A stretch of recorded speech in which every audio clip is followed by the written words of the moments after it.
যুক্তরাষ্ট্রের সঙ্গে আলোচনা চালিয়ে যেতে আগ্রহী ইরান, তবে যে কোনো ধরনের হামলার বিরুদ্ধে কড়া হুঁশিয়ারি দিয়েছেন দেশটির পররাষ্ট্রমন্ত্রী আব্বাস আরাগচি। কাতার ভিত্তিক সংবাদ মাধ্যম আল জাজিরাকে দেওয়া এক সাক্ষাৎকারে আব্বাস আরাগচি বলেন, যুক্তরাষ্ট্রের সঙ্গে আলোচনার পথ এখনও খোলা আছে এবং শীঘ্রই নতুন আলোচনা শুরু হতে পারে। তবে এই আলোচনার ক্ষেত্রে ইরানের কিছু স্পষ্ট সীমারেখা রয়েছে। তিনি স্পষ্ট জানিয়েছেন, ইরানের ক্ষেপণাস্ত্র কর্মসূচি নিয়ে কোনো দর কষাকষি হবে না। এটি ইরানের আত্মরক্ষার অবিচ্ছেদ্য অংশ।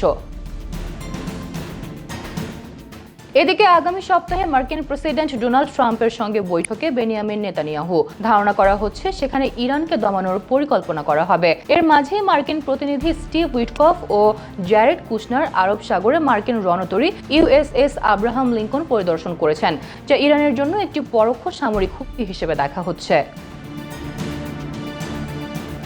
অন্যদিকে এর জবাবে আরাগচি হুঁশিয়ারি দিয়ে বলেন, যুক্তরাষ্ট্র যদি ইরানের মাটিতে কোনো হামলা চালায়, তবে আমরাও এই অঞ্চলে থাকা আমেরিকার প্রতিটি সামরিক ঘাঁটিতে পাল্টা হামলা চালাবো।